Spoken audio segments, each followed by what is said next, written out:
At 78, Neil Young has seen it all. From Woodstock to Rock Hall of Fame inductions, from folk ballads to heavy grunge, his influence touches every corner of music.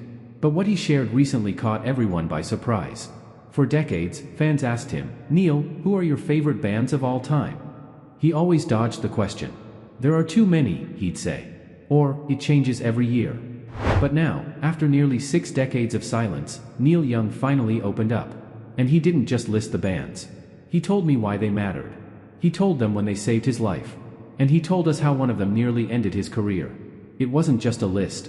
It was a journey through the heart of a man who helped shape rock history. And it begins with a band you'd never expect Neil Young to name. He leaned back in his worn-out chair, smiled, and said, "Number 1? The Velvet Underground." Why them? They weren't popular. That's what I loved, Neil said. In the late 60s, everyone was following the Beatles or the Stones. But Lou Reed, he was writing about drug addicts, broken people, and New York shadows. That was real to me. He remembers hearing "Heroin" for the first time in a dark hotel room in Toronto. He was broke. His band was falling apart. He thought about quitting music. But Lou Reed's voice, flat, dry, honest, made him sit up. This guy wasn't trying to impress anyone, Neil said. He was just telling the truth. That was the moment Neil stopped chasing hits. He started writing music his own way.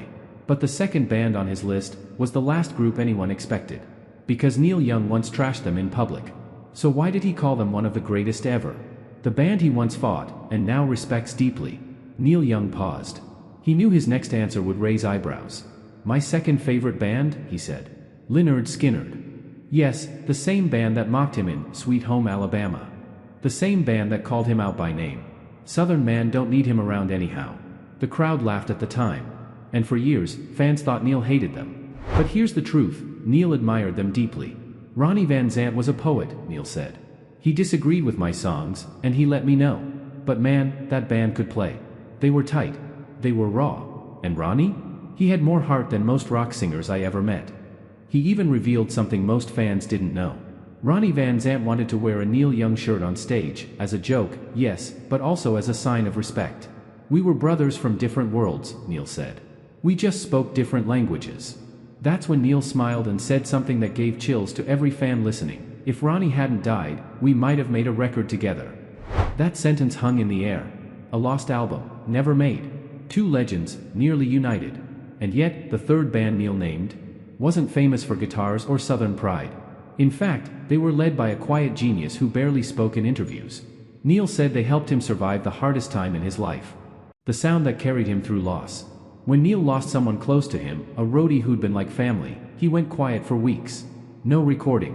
No writing. Just long walks in the woods. "I didn't want to hear loud music," he said. "I didn't want to hear anyone screaming about love or war." Then someone gave him a CD. A simple white sleeve. No artwork. Just one word, Radiohead. "I thought it was weird," Neil said. "But I gave it a try." He pressed play on the OK computer. And something happened. The sound was cold, but human, Neil remembered. Like machines trying to understand people. "That's exactly how I felt at the time." Thom Yorke's voice, distant and aching, cut through the fog. Songs like Exit Music, For a Film, and Let Down became his therapy. "People think I don't listen to modern bands," Neil said. "But Radiohead, they understand sadness in a way few bands do." Neil credits them with helping him write Sleeps with Angels, his own dark masterpiece. He even considered calling Thom Yorke for a collaboration. "Still might," Neil chuckled. But that third choice made it clear, this wasn't just a list of influences. It was a list of lifelines. And the fourth band? Let's just say, it's the only one Neil said he would have quit music to join. The band Neil Young would have quit for. "I almost gave up my solo career once," Neil Young said. "And if they had asked me, I would have joined them, no question." Who was he talking about? Crosby, Stills and Nash. Yes, Neil was already part of their supergroup for years. But he's talking about before the fame. Before Deja Vu. Before Ohio. Back in 1968, Neil was burned out.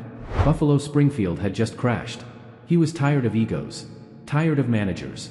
He was ready to disappear into the Canadian woods for good. Then he got a call from Stephen Stills.